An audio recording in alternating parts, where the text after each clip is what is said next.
Pendant des années, ils se sont sentis prisonniers de leur propre corps. Vers 12-13 ans, en allant à l'école, je me reconnaissais beaucoup plus dans les filles. J'aimais même pas en garçon, je m'aimais pas, non. Vers mes 3 ans à peu près, j'ai commencé déjà à plus m'habiller en fille. Et c'est surtout à 7 ans que j'ai commencé à me considérer comme un garçon. Ils ont longtemps rêvé d'être du sexe opposé. Comment vous vous sentiez habillée en fille? Ah, un bonheur. J'étais heureuse et puis un bien-être en fait. Donc, je me considérais dans ma tête comme un garçon, mais je savais pas qu'on pouvait changer. Donc. Et je me suis dit, il y a une solution et je vais la trouver. Pour être enfin celui ou celle qu'ils rêvaient d'être, ils n'ont pas hésité à subir de lourdes opérations. J'avais quelque chose en moi qui me poussait, j'avais rien d'autre. Voilà, il fallait que j'aille jusqu'au bout et j'ai pris la décision d'aller me faire opérer. Et un jour, je me suis regardé dans la classe, j'ai dit, ah oui, ça, ça pousse. On se sent mieux. On se sent mieux.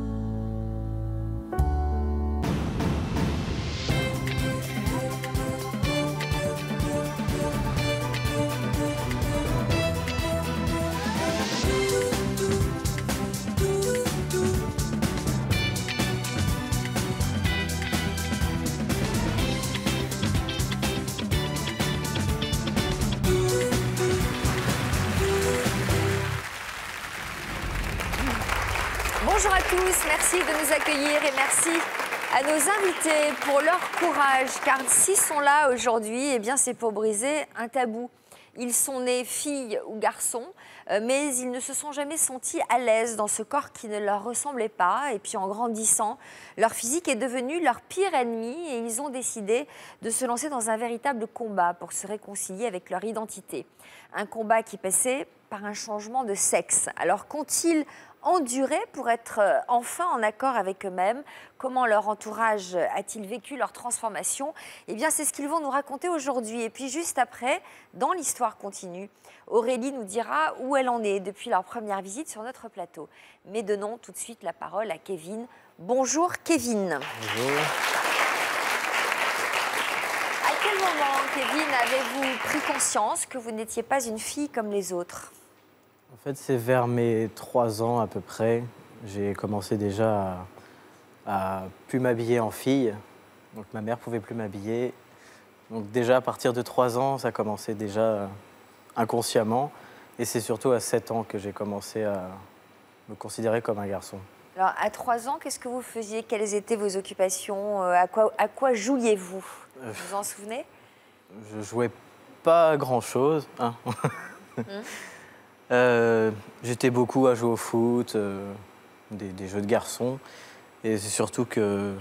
Oui, c'était surtout les habits que ma mère pouvait plus du tout me faire porter à 3 ans. Oui, oui, je déchirais les robes et je disais non. Ah oui, d'accord. Non, non. Donc ma mère m'a laissé m'habiller après à mon image. Bon, elle n'a pas trop insisté Non, pour non, que non. vous portiez des robes à froufrou, Non, non. roses ou ce genre de choses. Non. Alors là, par exemple, vous avez quel âge? Je sais pas, là je dois peut-être 5 ans, 6 Vous ans. aviez l'habitude de vous promener torse nu? Oui, torse comme ça? nu, ouais. Ah bon, vous aimiez bien. Ouais, ouais. Et puis- J'avais les cheveux longs, mais c'était l'époque. Ouais. Non. Et puis la moto? La moto, non, là, c'est les petites motos d'enfants, mais non, c'est pas devenu ma passion après. C'était tout ce qui rapportait aux garçons, c'était mon... J'aimais bien.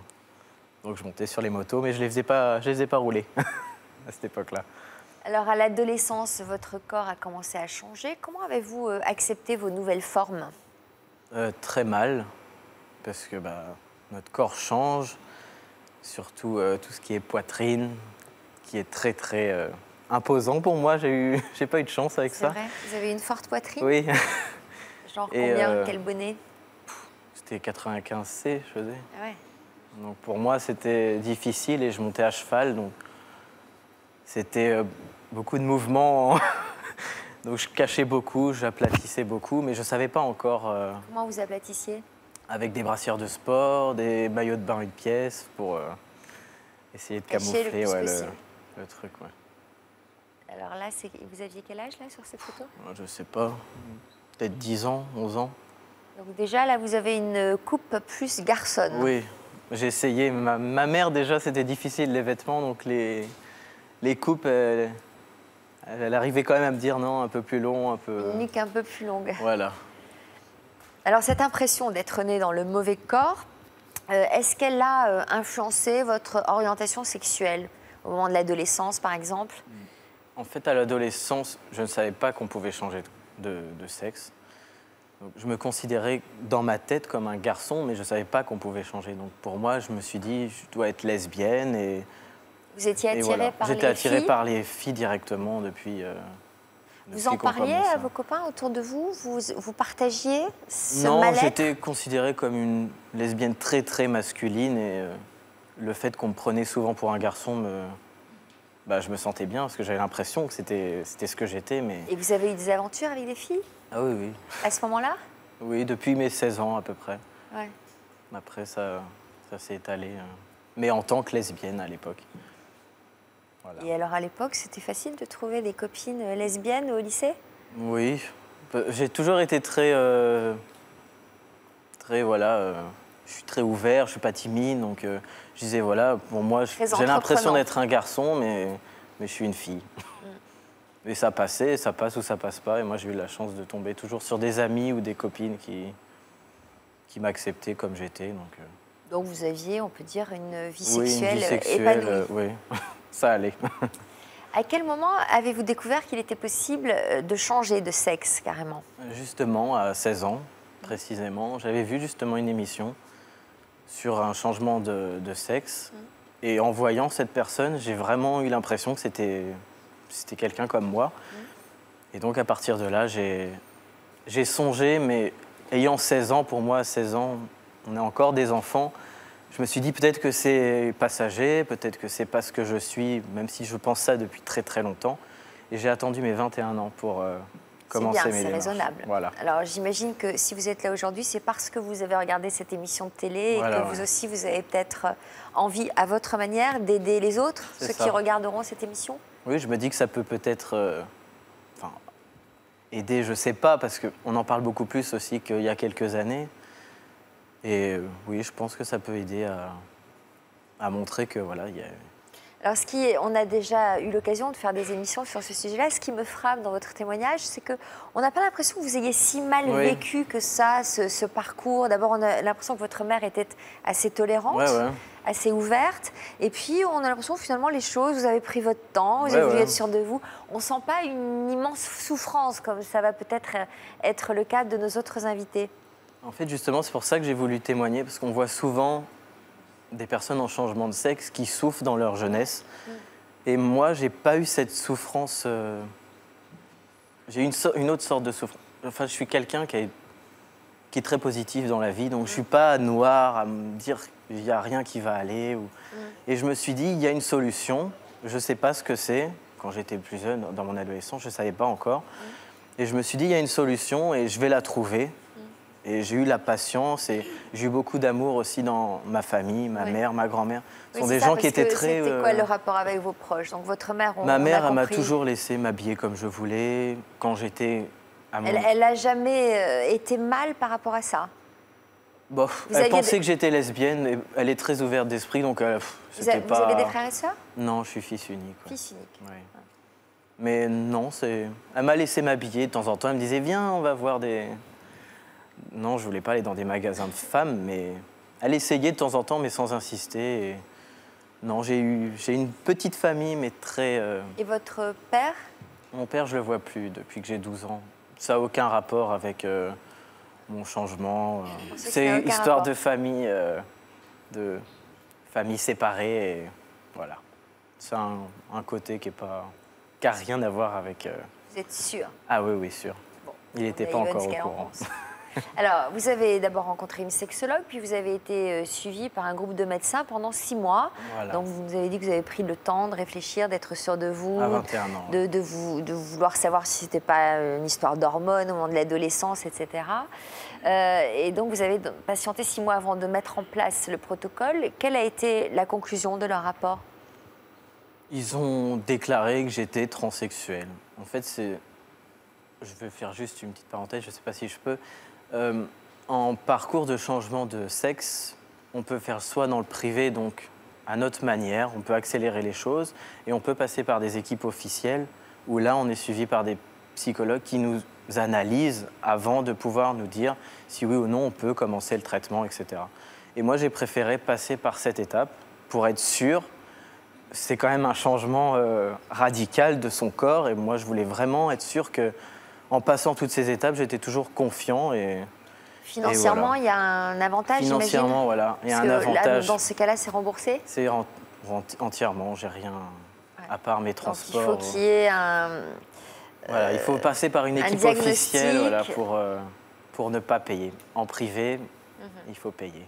Alors, donc, ça a été validé. Voilà. Et donc, vous avez commencé à prendre des hormones. Est-ce que vous avez observé un changement de corps rapide? Rapide, pas forcément. La voix en premier, surtout. Et après, la pilosité plus sur les jambes. Mais pas...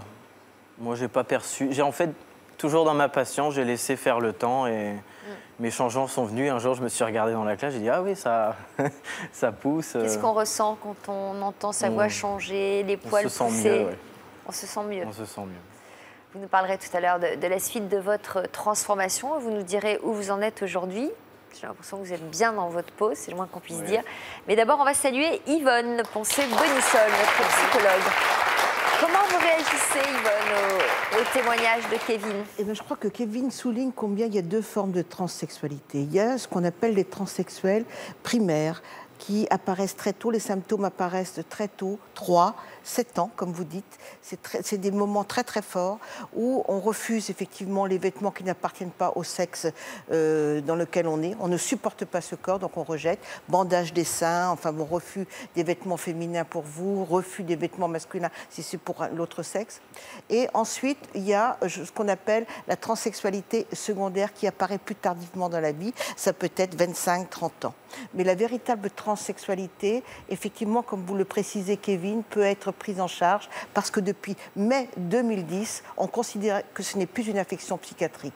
Alors, les transsexuels, il faut le savoir, sont ni homosexuels, ni fétichistes, ni pervers, ni schizophrènes. Parce qu'avant, ce qu'on appelle le syndrome de Benjamin, Harry Benjamin, qui s'est penché beaucoup sur le sujet, a bien précisé que c'est vraiment quelque chose de très profond et c'est comme si c'était une erreur d'aiguillage biologique. On n'est pas dans le bon corps. Je veux dire que, et ça, quand on le considère à 3 ans, on sent vraiment ce mal-être. Et si vous avez pu parcourir cela avec autant de sérénité, c'est bien sûr qu'il y a l'entourage, mais c'est parce que vous êtes vraiment un vrai transsexuel. Erreur de la nature, un petit peu de dame nature. Alors, d'aucuns diront que parce que votre maman attendait un garçon et que vous étiez en fille ou vice-versa, ça a peut-être une incidence, mais jusqu'à ce jour, personne ne peut dire que c'est d'origine psychologique, mais on se penche plutôt vers la version hormonale, plutôt biologique. On est sur le registre de la biologie pour la transsexualité. Ensuite, il est vrai que jusqu'à 1979, on ne pouvait pas se faire opérer en France. C'était interdit, donc les transsexuels avaient un parcours très douloureux, ils devaient aller à l'étranger.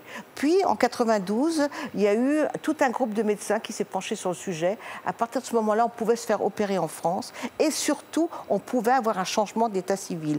Parce qu'à côté du parcours médical, à savoir la psy, ensuite les hormones, ensuite le phoniatre, ensuite la musculature, vraiment, c'est un parcours du combattant. Mais il y a aussi le problème juridique. Il faut passer devant les juges, changer d'état civil, changer de prénom. Donc ça, à partir de 92, ça a été possible. Et à partir de mai 2010, eh bien, je crois que maintenant, la transsexualité commence à rentrer dans les mœurs. C'est beaucoup moins tabou. Parce que c'est vrai que pour la majorité des personnes, c'est difficile à comprendre. On appelle, c'est pas de l'homophobie, mais on appelle ça de la transphobie. Donc on vous regarde, on ne comprend pas, ça interpelle les gens, ça les angoisse même, donc ils ne comprennent pas trop, mais vous, ça n'a pas été votre cas. Est-ce que vous avez gardé une part de féminité? Oui, je renie pas du tout mon côté féminin, justement, pour moi, c'est un plus. Je vous comprends vraiment les femmes en étant un homme. Alors, on va ouvrir la première partie de notre émission, Synchroniser mon corps avec mon cœur, un titre que nous a inspiré Dany, notre prochaine invitée. Vous êtes là, Dany? Oui. Un problème de transport vous empêche d'être avec nous sur ce plateau, mais vous allez témoigner donc par téléphone. Vous êtes notre invité à la croisée des chemins. Est-ce que vous vous reconnaissez dans le témoignage de Kevin? Oui, tout à fait, par rapport à son mal-être qu'il a eu à l'enfance. Il y a, en même temps, depuis ce qu'il a ressenti au plus profond de lui, il a essayé de le divulguer et tout, et ça m'a beaucoup inspiré. En même temps, pour la confiance en soi, que moi, que je n'ai pas du tout. Enfin. Oui. Donc, en fait, vous allez vous inspirer de son témoignage qui va vous permettre de prendre confiance en vous, peut-être, c'est ça? Oui, ça m'a beaucoup aidé. Bon. Alors, vous, Dany, vous êtes née fille. Oui, exactement. Et pour tenter de mieux comprendre ce besoin de transformation qui vous anime aujourd'hui, on va donc remonter quelques années en arrière. Vous vous appeliez Marion. Et depuis quand souffrez-vous d'un problème identitaire? Depuis l'âge de 7 ans, même avant et tout, vu qu'en fait mes parents ils m'habillaient comme en fait les affaires à mon frère et tout, en fait de génération on prend les affaires des autres. Ouais. Et vers le début je pensais que j'étais un garçon et tout, je faisais pas attention du tout. Donc vos parents vous habillaient avec les affaires de votre frère, c'est ça? Voilà. Et ça vous plaisait? Ça me plaisait, j'étais heureux et tout, je pensais que j'étais un garçon et tout. Ouais. Et en même temps ma mère elle m'a inscrit au foot. Ouais. Au foot, là, c'était le bonheur assuré, mais où tout a basculé, c'est le jour de la puberté. Qu'est-ce qui s'est passé, là? Il y a eu la poitrine qui est venue, après il y a eu les règles et tout. J'ai essayé de voir comment je pouvais cacher tout ça par rapport à des bandages. Ouais. Vous aviez beaucoup de poitrine? Oui, comme il a et tout ça. Enfin, c'est pour ça que je me sens beaucoup concernée par rapport à ce qu'il a dit. Donc vous aussi, vous aviez des bandages, vous aplatissiez le plus possible? Pour que ça fasse plat, pour que ça fasse comme un torse. Vu qu'au foot, le problème, tu cours, mais on voit un peu tout. Enfin, on voit un peu comme une fille et tout. Enfin, j'ai préféré mieux cacher tout ça. Ouais. Et puis en même temps, j'ai essayé de couper mes cheveux. Enfin, j'ai pas gardé mes cheveux longs et tout, vu que je voulais pas. J'ai demandé à ma mère à chaque fois de me couper les cheveux. Je me sentais plus à l'aise, malgré que j'avais toujours ma voix de féminine. Est-ce que vous étiez attirée par les filles? Oui, à 100%. J'ai toujours regardé les filles. Ouais. Ouais. Est-ce que vous avez eu des histoires avec des filles à ce moment-là? Oui, il y a eu des filles en même temps qui me posaient toujours la question, est-ce que tu es une fille ou est-ce que tu es un garçon? À chaque fois, on me posait toujours la question, vu qu'on avait du mal à m'identifier. Ouais. Après, et alors, vous répondiez quoi, alors? Je disais la vérité, que j'étais une fille et tout. Après j'essayais de trouver des excuses pour essayer d'avoir un peu ma chance.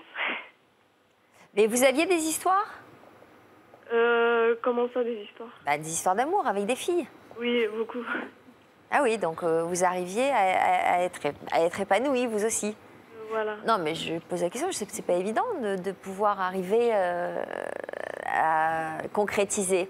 Complètement, parce qu'effectivement, c'est une fille, mais c'est là où on voit bien dans ce que dit Dany aussi, que c'est pas de l'homosexualité, parce que dans son rapport amoureux avec une fille, elle est dans un couple hétérosexuel.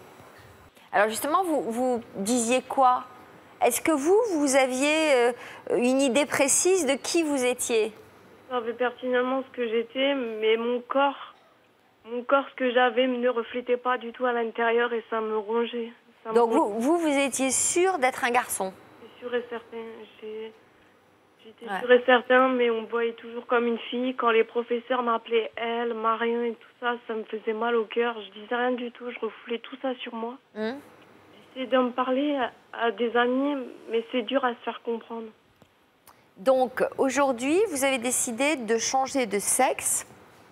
Oui, je l'ai appris tout récemment, enfin l'année dernière, qu'on pouvait changer de sexe par rapport à un reportage. Ouais. Vous aussi, en regardant une émission à la télé? Voilà, une émission à la télé qui m'a fait penser à moi dans mon parcours, dans le même temps ce que je ressentais à l'intérieur. Vous êtes prêt à affronter tout ça? Je suis prêt à 100%. C'est mon désir le plus cher, franchement. Est-ce que vous choisirez la voie privée ou la voie publique? La voie publique. Donc vous êtes prêt à rencontrer les psychologues, à faire tout un tas d'expertises? Voilà, je préfère m'être sûre à certains, ou en même temps en parler, pour voir si vraiment le psychiatre veut bien ou pas me passer le papier. Vous avez quel âge aujourd'hui? J'ai 18 ans. Est-ce que vous voulez attendre un petit peu, d'être encore plus sûr de vous, d'avoir mûri un petit peu, ou vous allez le faire dès que possible? Et le faire dès que possible. Je suis en train de chercher des psychologues et tout sur Orléans, essayer de voir à peu près ceux qui sont un petit peu reconnus, sinon sur Paris, si vraiment je trouve pas ici. Ça se fait partout en France, Non. Yvonne, parce que c'est des opérations très lourdes. Oui, puis il y a une équipe à Paris, ça je le sais, mais je ne sais pas si partout en France, ce genre de cellule qui est destinée à réparer justement ces dysfonctionnements existe. Mais je crois je crois qu'il faut voir sur Internet et peut-être se rapprocher, pourquoi pas, des forums et des personnes qui ont déjà traversé ce parcours, qui est un parcours long, et il faut 8 mois déjà de consultation chez un psy avant d'avoir l'habilitation et d'être autorisé à passer à l'hormonothérapie. Très bien, on va donc donner la parole à Valérie. Bonjour Valérie. Valérie, vous êtes née garçon, mais contrairement à Dany et à Kevin, vous ne vous posiez pas plus de questions que ça sur votre identité lorsque vous étiez enfant. Quel genre de petit garçon étiez-vous? Un petit garçon tout à fait normal. Je jouais ni à la poupée, ni au maquillage, etc. Je jouais plutôt à la petite voiture. Ouais. J'étais plutôt casse-cou. J'avais un grand frère qui était un peu plus réservé. Moi, je montais sur les vélos, je dévalais les pentes. Donc, j'étais un petit garçon tout à fait normal. Vous avez grandi dans quel environnement? J'étais plutôt chouchouté. J'avais un papa qui avait une bonne situation. J'ai grandi dans le 16e. Enfin, bon, j'étais plutôt choyé. Et, à Paris, donc. Le drame de ma vie, en fait, c'est que j'ai perdu mon papa à 8 ans, Ouais. qui est mort d'une grave maladie. Et ça a engendré un petit peu, je pense, pas mal de choses, justement, l'absence de la masculinité un petit peu au sein de ma famille, quoi. Donc vous pensez que votre envie de changer de sexe est vraiment liée à la disparition de votre papa? C'est tout un ensemble de choses, en fait. Ouais. Mais je pense que c'est un pan important. Plus jeune, vous n'aviez pas d'aspiration, Non. Voilà, Non. vous vous sentiez bien dans votre peau. Ouais, exactement. Yvonne, est-ce que ça peut être lié? Est-ce que l'absence d'un père ou d'une mère peuvent engendrer Je ne pense pas, cette perte d'identité? Je ne pense pas, mais je pense que la perte de votre papa vous a autorisé à être autre. Je crois qu'il y avait finalement une forme de grande identification à votre père que vous aimeriez, et il n'était pas question d'oser vous affirmer autrement qu'en tant que petit garçon. Mais dès lors qu'il est décédé, vous vous êtes autorisé à être autrement. Je crois que c'est par conflit de loyauté que vous n'avez pas pu vous autoriser à exprimer votre dysfonctionnement. Pense. Mais c'est vrai que c'est pluridisciplinaire. Comme on l'a dit tout à l'heure, c'est à la fois un peu biologique, un peu psychologique et autres. Mais je pense que c'est le décès de votre père qui vous a autorisé à être vous-même. Quand avez-vous commencé à vraiment vouloir vous transformer? À partir de 12 ans, j'essayais les vêtements de ma maman, jupe, robe, lingerie, sous-vêtements. À quel moment vous le faisiez? Quand elle n'était pas là, quand elle a repris son travail, évidemment, en cachette. Comment vous vous fallait sentiez tout cacher. Habillée en fille? Un bonheur, j'étais heureuse, et puis un bien-être, en fait. Vous lui en avez parlé? Non, je cachais tout, jamais. Elle n'a jamais su que vous essayiez ses vêtements? Non. Et puis vous avez grandi, et à l'âge de 20 ans, vous êtes tombé amoureux d'une femme. Absolument. Alors comment vous vous sentiez à ses côtés? En fait, j'ai connu mon ex-épouse à 20 ans, elle avait 18 ans. Et en fait, elle représentait exactement, mais je m'en suis aperçu après. Pour moi, c'était la femme idéale, c'était la féminité pure. C'est-à-dire, elle ressemblait à quoi? En fait, elle était hyper féminine, chose que j'adorais. Elle était toujours maquillée, toujours pomponnée. Même lors de la maternité, je m'en rappelle, elle était maquillée, toujours avec un petit chignon, enfin, tirée à 4 épingles. Et c'est cette féminité-là, en fait, que j'aimais, quoi. En fait, vous aimiez celle que vous auriez voulu être. En fait, je me suis rendu compte après qu'en fait, c'était comme mon miroir. Et en fait, j'ai vécu ma féminité justement à travers elle. Mais vous éprouviez du désir pour elle? Bien sûr. Comme un homme éprouve du désir pour une femme. Puis à un moment donné, je me suis dit, quand j'ai grandi, je cachais, j'avais envie toujours d'essayer des vêtements féminins, mais je me disais que je n'étais pas normal, que ça allait passer petit à petit, que j'allais devenir... Alors que vous étiez avec elle? Voilà. Vous continuiez, c'est-à-dire que vous essayez là, à ce moment-là ses habits à elle? Alors non, quand on s'est mis ensemble, j'ai tout enlevé, tout jeté, tous les habits féminins que j'avais. Je me suis dit, je vais m'installer en tant qu'homme. Donc je vais vivre avec elle, on va En fonder pensant une que famille. le fait que vous fondiez Voilà, une que famille, tout allait redevenir normal. c'est ça, Je que pensais vous alliez voilà. vraiment vous assumer. Voilà, quoi, en parce tant que je qu'homme. pensais que c'était anormal, j'avais une case en moins, quoi. Et en fait, pas du tout. En fait, au bout de quelques années, je lui ai avoué que j'aimais porter des dessous féminins. En plus, elle l'a accepté. Comment elle a réagi quand vous lui avez avoué? Elle était surprise, mais pas outre mesure. Et en fait, elle a accepté. Mais alors, quoi, vous vous êtes mis à porter des dessous féminins en sa présence, devant Oui, elle? Voilà, ouais. Mais on faisait des câlins, comme ça, et elle acceptait le fait que je sois habillée en fille. D'accord. Et Donc, je lui en ai parlé à ce moment-là. Au moment de vos rapports sexuels? Voilà. Mais pas en dehors de ces moments-là? Non, c'était simplement dans ces moments-là. Elle y trouvait peut-être une sorte d'excitation? Je sais pas, je pense qu'en fait, elle m'aimait tellement que... je crois qu'elle me pardonnait tout, simplement. Bon, et donc, ça a duré un certain temps, comme ça? Oui, ça a duré un certain temps. Puis, à un moment donné, ce qui a été troublant, c'est qu'il fallait que je me féminise de plus en plus. Donc, j'ai commencé à me renseigner, à connaître un petit peu le milieu transsexuel, le milieu un petit peu aussi travesti, parce qu'avant d'être transsexuel, on est forcément travesti. Parce que j'avais une période où j'avais encore ma vie d'homme, ma vie de garçon. Et puis j'ai eu 2 enfants. Donc j'avais ma vie de papa. Donc j'avais une double vie où je sortais le soir, où je m'habillais. Mais elle le savait, votre femme, ça? Oui, au bout de quelques années, je lui ai tout avoué. Oui. Et ça, elle l'acceptait aussi? Elle l'a accepté aussi. Ah oui, elle était très compréhensive, oui. Et malgré ça, il fallait aller plus loin pour vous? Alors, en fait, à partir du moment où j'ai commencé mes traitements hormonaux, en 2003, plus ça allait et plus, en fait, les traitements hormonaux m'orientaient de plus en plus, en fait, vers la féminisation. J'ai subi aussi quelques interventions chirurgicales en 2005. Et tout en étant toujours avec elle? Oui, toujours. En 2005, je suis tombée sur... Alors, si je comprends bien, vous étiez avec elle, vous étiez le papa de 2 enfants, et vous avez commencé à prendre des hormones et à vous faire opérer pour devenir une femme. Voilà. Donc forcément, les enfants le voyaient? Non, parce que c'était en cachette. Je sortais le alors, soir... qu'est-ce que vous faisiez comme opération, par exemple, pour que ce soit en cachette? J'ai commencé à me faire le nez. En fait, je suis tombée sur un chirurgien qui a exactement compris ce que je ressentais, parce qu'il m'avait dit, surtout, il ne faut pas brusquer les choses. Je ne veux pas vous transformer en une femme du jour au lendemain, parce que vous êtes encore papa, parce que j'ai exercé un métier de professionnel de santé. Et puis, il ne fallait pas brusquer les choses. Donc, en fait, il m'a féminisé petit à petit.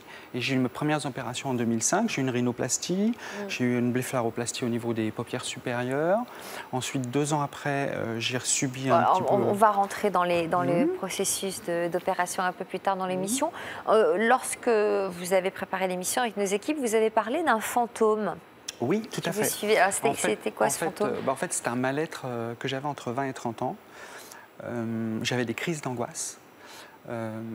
Dès que je m'éloignais un petit peu de chez moi, de mon cocon, en fait, j'avais des crises d'angoisse. Il fallait que je revienne en fait près de chez moi ou dans ma maison, et tout s'estompait, tout redevenait normal.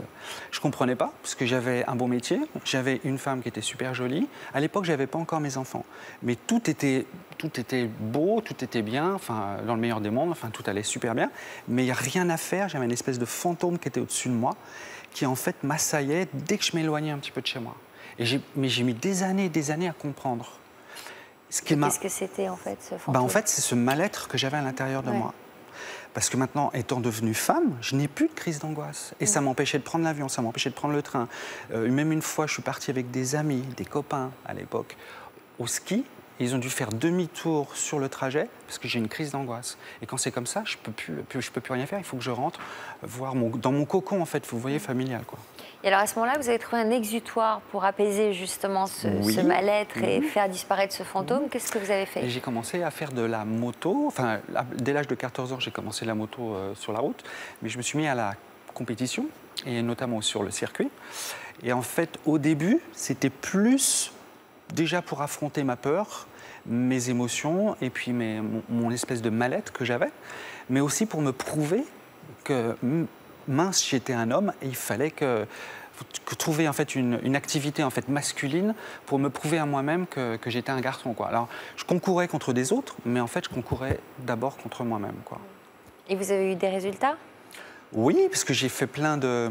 Je suis commencé en bas de l'échelle, j'ai gagné plein de courses en promotion. Après, je suis passé en semi-pro avec en promo sport, où j'ai fait des places dans les 10. Après, je suis passé en catégorie la plus haute, c'est-à-dire à l'époque, c'était Open et Super Production, avec les meilleurs pilotes de France. Et puis jusqu'en 2008, où j'ai marqué des points officiels, j'ai fait plusieurs fois les 24 heures du Mans, j'ai fait le bol d'or. Enfin, voilà que je suis... Donc vous roulez à quelle allure? Bah, au max? C'est des 300 km/h, ça dépend des circuits, mais des fois à Dijon on dépasse les 300, au Mans on a la 290. Oui, c'est... Alors, vous avez compris à ce moment-là que vous ne pouviez plus vous mentir. Nous découvrirons tout à l'heure le chemin que vous avez parcouru pour devenir la belle femme que nous avons sous les yeux. Mais d'abord, on va regarder ces quelques appels à témoins et on se retrouve juste après. Comme nos invités, vous pouvez nous raconter votre histoire. Vous avez rencontré l'amour sur Internet, mais il vous a menti sur son identité. Vous avez trouvé l'âme sœur sur la toile, mais vous doutez de ce que cette personne vous dit. Pour mieux séduire sur Internet, vous vous êtes inventé une vie. Vous ne savez pas comment révéler à votre amour virtuel que vous lui avez menti sur votre identité. Pour nous raconter votre histoire, contactez notre équipe au 0820 16 30 15 ou connectez-vous sur le site de France 2, rubrique Toute une histoire. Il y a quelques mois, Aurélie était en froid avec sa mère Marianne. Je veux bien passer sur tout ce qui s'est passé, qu'on oublie tout et qu'on recommence à zéro. Sur notre plateau, elles avaient tenté de rétablir le dialogue. Qu'est-ce que vous aimeriez qui se passe dans vos vies à toutes les deux? Se parler déjà beaucoup. Mais depuis, ont-elles réussi à retrouver leur complicité? La réponse tout à l'heure dans l'Histoire continue. Comme nos invités, vous pouvez nous raconter votre histoire. Votre apparence ou votre look ne reflète pas celui ou celle que vous êtes vraiment. Alors que vous avez une allure très féminine, vous exercez un métier d'homme. Vous n'avez pas du tout le physique de votre âge, vous faites beaucoup plus jeune ou à l'inverse plus âgé. Vous exercez une profession réputée sérieuse et pourtant vous avez un look décalé. Vous faites beaucoup plus jeune que votre âge et vous avez du mal à être prise au sérieux dans votre rôle de mère ou au travail. Pour nous raconter votre histoire, contactez notre équipe au 0820 16 30 15 ou connectez-vous sur le site de France 2, rubrique Toute une histoire. Bienvenue à ceux qui nous rejoignent sur le plateau de Toute une histoire. Nos invités en sont convaincus. Ils auraient dû appartenir au sexe opposé et leur corps est une erreur de la nature. Ils ont choisi d'entreprendre une transformation physique totale pour enfin s'accepter. Aujourd'hui, ils en sont à des stades différents, mais ils ont tous la même volonté, aller au bout de leur projet. Bonjour Marie. Bonjour. Marie, ce qui est intéressant dans votre parcours, c'est qu'il retrace l'histoire du transsexualisme, car vous faites partie des 300 premières personnes à avoir officiellement changé de sexe en France. C'était en 2007, mais avant de savoir comment vous vivez avec votre nouveau corps, on va repartir dans les années 60. Vous avez beaucoup de points communs avec Valérie. Quelle enfance avez-vous vécue ? J'ai vécu une enfance seule avec ma mère, puisque vers l'âge de 5 ans, mon père l'a quittée. Donc effectivement, un point commun avec Valérie, c'est-à-dire que l'absence du père assez rapide. Alors c'est vrai que ce n'est pas un facteur déterminant, mais ça joue quand même un peu du point de vue de l'identification. Donc vous étiez un petit garçon prénommé Marc? Tout à fait. Quel genre de petit garçon?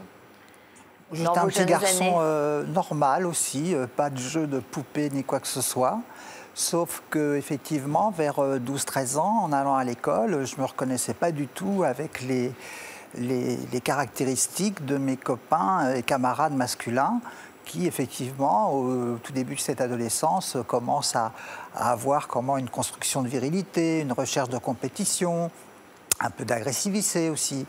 Et je ne me reconnaissais absolument pas. Pour moi, ça m'était tout à fait étranger. Je ne comprenais pas cette motivation, ni cet attrait. Eh bien, moi, je me sentais complètement déjà interrogée par mon corps qui commençait à changer un petit peu. Et j'acceptais très mal qu'ils prennent comme ça une allure masculine. Parce que plus jeune, vers 9-10 ans, on est quand même un peu ambigu. Et là, tout de suite, 12 ans, 13 ans, ça commence à avoir des formations différentes. Et donc, en l'occurrence, pour revenir au fait de l'environnement social de l'école, il se trouve que vraiment, comme j'étais dans une école mixte, voyant les filles, je me reconnaissais beaucoup plus, et même totalement, dans les filles. Alors je vivais ce secret, mais je les regardais avec fascination, en me disant comment ça se fait que je suis rangé du côté des garçons, alors que je voudrais être du côté des filles. Et donc je souffrais beaucoup d'être... Vous étiez attiré par les garçons ? Je n'avais pas tellement de libido sexuel. J'étais vraiment très préoccupé par mon identité. D'ailleurs, à tel point que je ne convoitais pas non plus les filles. J'aurais voulu être elles, mais je ne les envisageais pas du tout comme un jeune adolescent peut penser à des amourettes. Vous avez commencé une formation pour devenir boulanger. À quel âge ? Bien, c'est-à-dire que vers 15 ans, j'ai quitté le domicile de ma mère parce que, effectivement, sentant ce malaise en moi et ne voulant lui en parler, j'ai trouvé que cette solution de fuite. Elle sentait quelque chose, elle ? Oui, comme Valérie, j'avais effectivement emprunté ses affaires en son absence. Enfin, elle s'en était rendue compte ? Oui, elle m'avait interdit d'y toucher d'ailleurs. Elle ne savait pas trop ce qui se préparait. Vous vous étiez justifié comment ? Oh, que je regardais sa garde-robe comme ça, pour voir ce qu'il y avait dans ses tiroirs. Mais je n'osais pas du tout lui avouer ce secret. Surtout, comme vous l'avez dit en début d'émission, c'était quand même très tabou. Et d'ailleurs, on se croyait absolument seul à avoir ce problème. À l'école, personne, vous n'auriez pas pu rencontrer un camarade. Vous n'en parliez avec personne. Ah ben voilà. Et donc... vous choisissez de fuir et de devenir apprenti boulanger. Je suis placé dans une famille d'accueil qui sont en même temps mon employeur et qui me forment comme apprenti, un métier bien viril qu'est la boulangerie. Et qui ne m'a pas remis, malgré mon jeune âge, sur la bonne voie, puisque j'étais en compagnie de personnes extrêmement viriles, là, du coup. Et non, je me suis replié sur moi-même, traumatisé, m'identifiant aux filles de mon patron en me disant « là là, il a des filles, c'est merveilleux, j'aimerais tellement être une de ses filles ». Enfin, voilà, mon mental continuait à exploiter cette voie qui semblait tracée. Et donc, même l'environnement nouveau et très masculin dans lequel je travaillais ne parvenait pas à m'éloigner ou en tout cas à m'influencer. Alors vous avez commencé à découvrir les nuits parisiennes.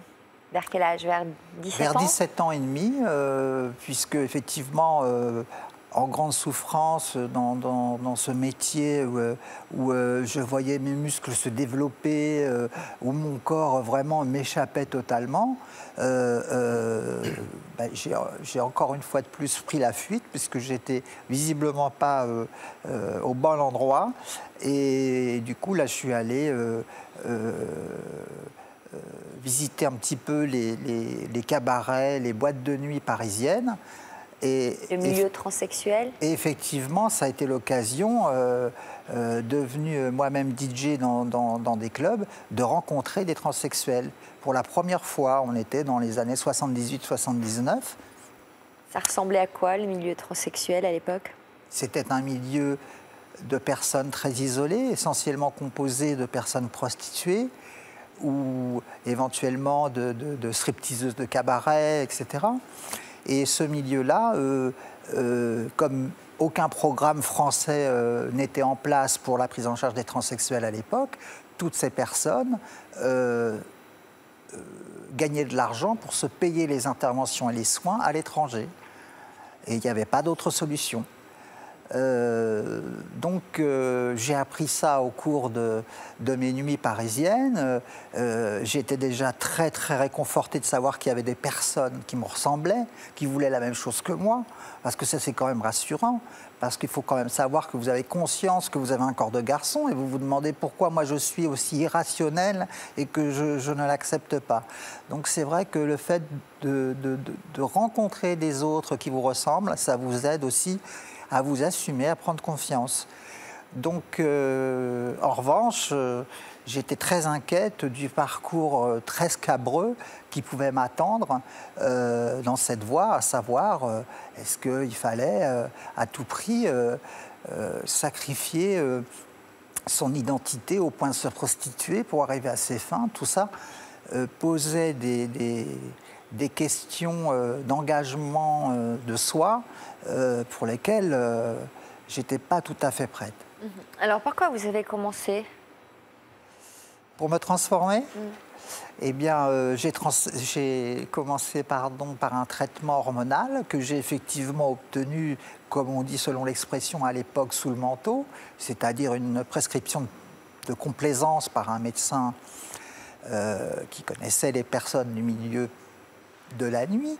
Et donc, du coup, c'est sans aucune précaution, aucun bilan, que je me suis retrouvé avec des injections d'hormones très puissantes et qui m'ont assez rapidement, je dois dire, au bout de 3 mois, rendu très malade, avec des douleurs très fortes dans la poitrine, enfin des vertiges, etc., des nausées. Et donc j'ai dû arrêter ce traitement parce que ça me rendait vraiment malade. Et moi, je ne savais pas encore si nous étions au début des années 80. L'équipe parisienne, la seule à l'époque, venait de se mettre en place. C'était ultra confidentiel. Vous n'aviez pas Internet, vous n'aviez rien pour vous informer. Donc, du coup, il n'y avait même pas d'émission de télé à l'époque qui en parlait. Ça compliquait savamment les choses. Et donc, comme j'avais quand même eu très peur de cette expérience de médicaments aux sources et aux effets incertains, j'ai dû arrêter.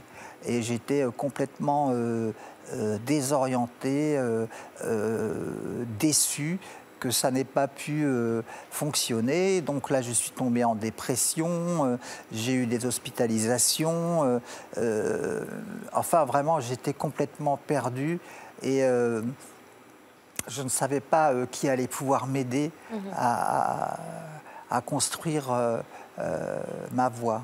Alors, les médecins qui se sont occupés de vous n'ont pas accordé d'importance à votre crise identitaire. Vous nous direz tout à l'heure comment vous avez dû vous battre pour forcer le destin et sortir de votre mal-être. Mais d'abord, on va poursuivre avec notre deuxième partie qui a pour titre « Enfin moi » et on va reprendre le fil de l'histoire de Kevin. Kevin, vous nous parliez tout à l'heure du moment où vous avez commencé à prendre de la testostérone et à voir votre corps et votre voix se transformer. Quelle décision avez-vous prise l'année suivante? J'ai décidé de changer de prénom, officiellement.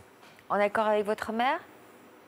En accord, je lui ai déjà dit, quand j'ai commencé mon parcours, je lui ai dit que j'allais m'appeler Kevin et que... Donc, c'était pas avec son accord, mais c'est parce que quand j'étais petit, à mes 7 ans, j'ai justement demandé comment elle m'aurait appelé si j'avais été un garçon. Elle m'avait dit Kevin. D'accord. Donc, dans ma tête, c'est resté... et j'ai voulu, pas lui faire honneur, mais que je pense que c'est difficile déjà pour une mère de changer, enfin, d'accepter ça. Et en prenant le prénom qu'elle aurait choisi pour moi, j'ai pensé que ça lui ferait plaisir. Donc, je me suis appelé Kevin. Et puis, vous avez franchi une nouvelle étape dans votre modification corporelle. Racontez-nous. J'ai subi une mammectomie, donc l'ablation des seins, 2 ans après. On vous voilà donc après l'opération. Oui. Quelques mois après. Comment vous sentiez-vous après cette opération? Beaucoup mieux. Beaucoup mieux parce que la poitrine, c'est vraiment ce qui nous empêche d'être vraiment bien en premier. Dieu, c'est d'apparence, les gens te regardent et regardent directement un an. S'ils ont des doutes sur une fille ou un garçon, ils regardent les seins et tout de suite, c'est... Et même pour nous, on est toujours, je suis toujours un peu cambré, mais on est tout le temps en train d'essayer de cacher, tout le temps de mettre des grosses sweats. Cambrer dans l'autre sens. Voilà. Je vais dire plutôt ployer. Dans ce sens-là, voilà. Voilà. Donc oui, c'est une grande libération de mettre qu'un seul t-shirt pour aller dehors, ça fait du bien. Alors, 2 ans après cette opération, vous avez fait une rencontre qui allait changer le cours de votre vie. De qui avez-vous fait la connaissance sur Internet? De Cassandre, Ouais. donc, qui est devenue ma femme. Ouais. Elle est devenue votre femme. Oui, je l'ai rencontrée sur Internet, mais on ne s'est pas trop parlé pendant des mois. J'ai eu beaucoup d'histoires d'amour et j'étais pas très prêt pour entamer une autre histoire. Et on a sympathisé comme ça et elle m'a accepté comme j'étais, voilà, directement. Vous lui avez raconté votre histoire, oui, votre parcours. son histoire, enfin mon histoire l'a touchée et on a décidé de se voir un jour parce qu'elle habite en Belgique. Et j'ai été en Belgique et je suis pas reparti. Alors depuis, vous êtes inséparables. La preuve, votre épouse a tenu à vous accompagner aujourd'hui. Merci d'applaudir Cassandre.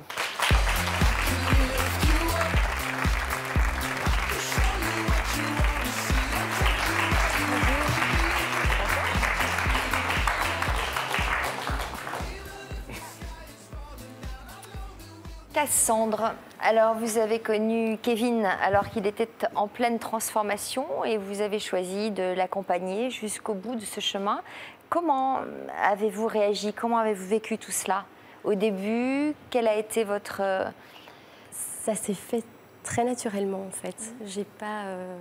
J'ai jamais vraiment envisagé de rencontrer un transsexuel spécifiquement, mais... Il avait un blog et bon, j'ai lu son parcours, il écrivait ses états d'âme. Ça m'a beaucoup touchée et j'ai décidé de lui écrire ce que j'en pensais. Et bon, on est tombés très vite amoureux. Et voilà. T'es stressée? Oui, un petit peu. Qu'est-ce que vous dites? Elle est stressée. Elle est stressée? Un petit peu. Lui, c'est pas le genre à être stressé. Hein. Il est assez cool, même cool, vis-à-vis de son histoire et de son parcours. Oui, tout à fait. Hein, c'est quelqu'un qui a l'air d'assumer. Il assume tout à fait. Donc vous êtes tombés très amoureux au point quand même de vous dire oui le 31 juillet 2012 en Belgique. Quel souvenir gardez-vous de ce grand jour? Le plus beau jour de notre vie, je pense. Qu'est-ce qui est indiqué sur votre livret de famille? En fait, sur le livret de famille, j'ai toujours mon statut de femme. Parce qu'il faut entamer aussi des procédures pour changer son sexe. Donc vous les avez entamées, j'imagine? Là, justement, je suis en train d'essayer de régulariser. Ça devient moins important parce que on voit bien que je ne suis pas une femme, mais c'est vrai qu'on est en statut marié homosexuel pour l'instant. Alors, est-ce que vous avez eu dans votre parcours une attirance pour les femmes? Oui. D'accord. Donc c'est quand même quelque chose qui vous... Parce que j'ose poser la question que tout le monde se pose. Sexuellement, ça se passe comment? Parce que vous nous avouiez tout à l'heure que vous avez eu un passé de lesbienne quand même. Oui. Hein? Donc là, vous vous êtes retrouvée, si j'ose dire, sur ce terrain-là? Non. Pas vraiment. C'est très différent. Non, enfin, on ne sait pas... Vous faites l'amour avec un homme? Voilà. Oui, je le considère totalement comme un homme. Donc, bon, on a une sexualité différente. Différente, forcément, sûr, parce que je ne suis pas un homme biologique, mais... Est-ce que vous n'avez pas encore subi l'opération, l'intervention? C'est en voie. D'accord. C'est en préparation. Ok. Et vous aviez déjà eu une histoire avec un... Je pose une question très indiscrète, hein, non, mais on est là pour comprendre quand même. Vous aviez déjà eu une histoire avec un homme? Ah oui, homme, femme, transsexuel, jamais. Donc, Non, mais j'imagine qu'il fallait que vous soyez ouverte à d'autres expériences sexuelles pour partager le parcours de Kevin quand même. Oui, je me suis posé quand même beaucoup de questions au début. Bon, il m'attirait de toute façon, donc ça, c'était pas du tout un problème. Après, au début de notre relation, on n'a pas franchi l'étape immédiatement et j'y étais franc jeu et je lui ai posé des questions. On s'est tout dit. Je lui ai demandé comment ça se passait et bon... D'être à l'aise. Aujourd'hui, comment vous pratiquez l'acte sexuel? Vous portez une prothèse? Une prothèse, oui. Oui. Enfin, heureusement qu'il existe des prothèses pour nous aider à se sentir homme. Non, naturellement, comme un homme et une femme, sauf que je suis obligée de m'aider un peu. Je comprends. Voilà. Mais je ne savais pas qu'il y avait des prothèses, moi, en plus. Bah voilà, donc j'ai posé la bonne question, quand même. Oui, je savais pas... Mais je crois que c'est quand même assez touchant de voir ce couple uni qui, donc, d'apparence, est hétérosexuel et avec autant de tolérance, d'acceptation, parce que c'est quand même rare qu'un transsexuel épouse une femme, parce que vous êtes mariés comme si vous étiez deux homosexuels, et en cours de transformation en plus. Donc c'est assez rare, ça fait preuve d'une tolérance étonnante, donc c'est assez touchant de voir l'amour que vous portez. Amour, c'est ça, oui, c'est la preuve d'un grand amour. C'est prévu pour quand l'opération? Pas encore, je cherche vraiment le bon chirurgien pour... Il y en a en Belgique, il y en a un petit peu en France, mais c'est pas très bien maîtrisé, je trouve. Juste peut-être un commentaire de notre invité à la croisée des chemins. Ça m'a beaucoup marqué comparé à leur couple qui est vraiment soudé, c'est très rare de voir ça. Et ça vous donne de l'espoir, j'imagine? Ça me donne beaucoup d'espoir, franchement, maintenant, oui. C'est vrai que c'est toujours bouleversant de voir un couple qui s'aime, et c'est votre cas à tous les deux. C'est surtout qu'on pense souvent qu'en étant transsexuel, on ne peut pas trouver forcément l'amour ou quelqu'un qui nous accepte entièrement, et c'est pas vrai, ça arrive. Valérie, jusqu'à vos 35 ans, vous avez tenté de chasser votre fantôme, celui dont vous nous parliez tout à l'heure, c'est-à-dire en fait votre envie de devenir une femme, sauf qu'à l'époque, vous n'arriviez pas à la décrire précisément, cette envie. Qu'est-ce que vous avez fini par admettre, justement? Qu'il fallait que je me féminise de plus en plus, donc je commençais à me renseigner sur tout le milieu transsexuel, à commencer à connaître un peu, à me renseigner sur les traitements hormonaux, les médicaments qu'il fallait prendre, quelles étaient les personnes adéquates pour justement subvenir justement à ces traitements hormonaux. Donc un petit peu comme Marie, j'ai eu des médecins qui connaissaient un petit peu le milieu transsexuel, et j'ai eu des prescriptions pour avoir des hormones un petit peu comme elle, quoi. Ce qui m'a permis en fait de commencer mon traitement hormonal et puis d'évoluer en fait vers la féminisation. Donc vous avez pu, à l'inverse de Marie, y aller progressivement, sans vous rendre malade à cause de dosages hormonaux certainement trop élevés. Moi ça a été très crescendo. Donc en fait mon corps a bien accepté le traitement hormonal. Ce qui était aussi très important pour moi, c'est comme j'avais 2 enfants, il fallait que j'attende. Ma décision en fait a été plus tardive, parce qu'il fallait absolument que j'attende qu'ils soient en âge de comprendre, qu'ils aient leur puberté et que je ne les influence pas en fait sur leur sexualité. Ouais. C'était important pour eux qu'ils aient forgé en fait leur sexualité, leur identité sexuelle.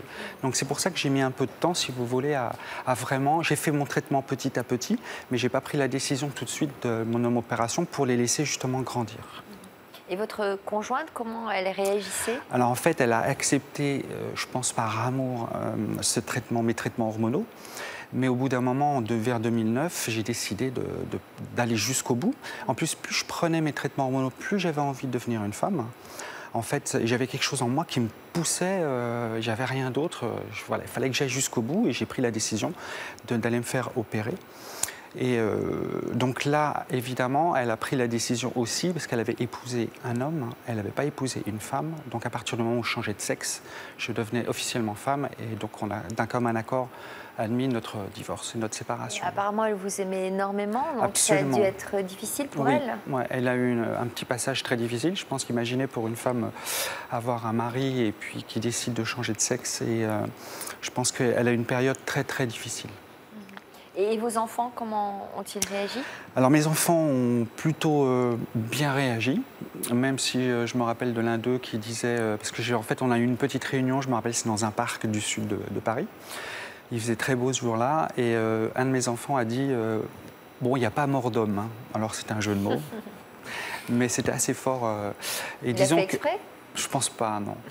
Disons que l'un de mes enfants a eu du mal en fait à absorber en fait cette décision, mais maintenant ça va, tout va pour le mieux. Alors, vous avez aussi fini par parler de votre transformation à votre mère. Et qu'avez-vous découvert justement lorsque vous lui avez expliqué ce chemin que vous aviez choisi? Eh bien, on a parlé longuement ensemble. Et puis, il y a une petite anecdote où chez moi, j'ai une petite statue, si vous voulez, en bronze, d'un bébé et que j'ai gardé, qui appartenait à mes grands-parents, qui après a été chez ma maman, et après que moi j'ai récupéré chez moi. Et elle m'a avoué que quand j'étais dans son ventre, elle caressait ce bébé-là en disant pourvu que ça soit une fille, pourvu que ça soit une fille. Je pense aussi que ça a joué un petit peu dans la détermination de mon changement d'identité et de changement de sexe. Qu'est-ce que vous en pensez, Ça Yvonne? peut y participer, mais je crois que c'est pas tout. Oui, c'est un ensemble. Ouais. C'est un ensemble, c'est plurifactoriel.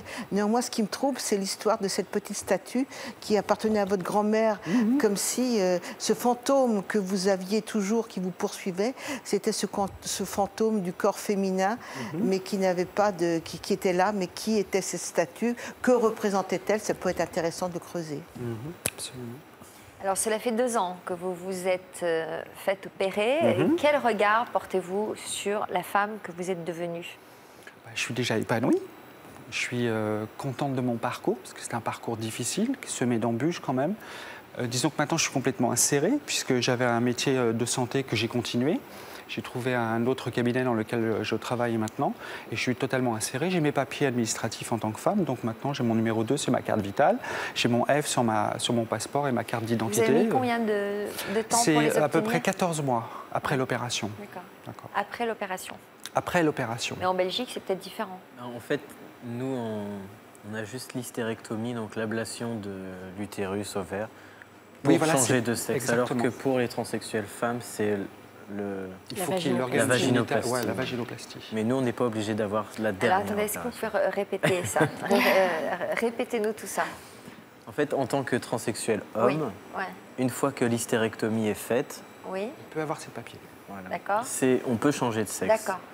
Alors que nous, oui, transsexuelles femmes, nous sommes obligés d'avoir subi une opération, une vaginoplastie. En fait, ce qui est important, je pense, pour les médecins, c'est qu'on ne puisse plus procréer.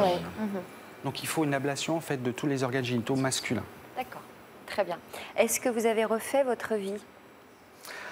Je vais vous dire que depuis peu, j'ai fait la connaissance d'une personne, mais ce qui est assez intéressant, parce que je me suis posé aussi beaucoup de questions sur ma sexualité. Ouais. Quand vous dites une personne, on ne sait pas si c'est un homme ou une femme. Ben justement, voilà, j'allais vous le dire. Parce qu'en fait, je suis devenue femme parce que j'idolâtre la femme. Et mon Graal, c'était de devenir, en fait, ma passion, c'était d'être une femme parce que j'idolâtrais la femme. J'en suis devenue, donc je suis super heureuse. Mais en fait, j'ai toujours aimé, adoré les femmes. J'ai épousé une femme. Et maintenant, même si j'ai eu une période, je me suis posé la question, parce que, évidemment, étant femme, une femme va avec un homme.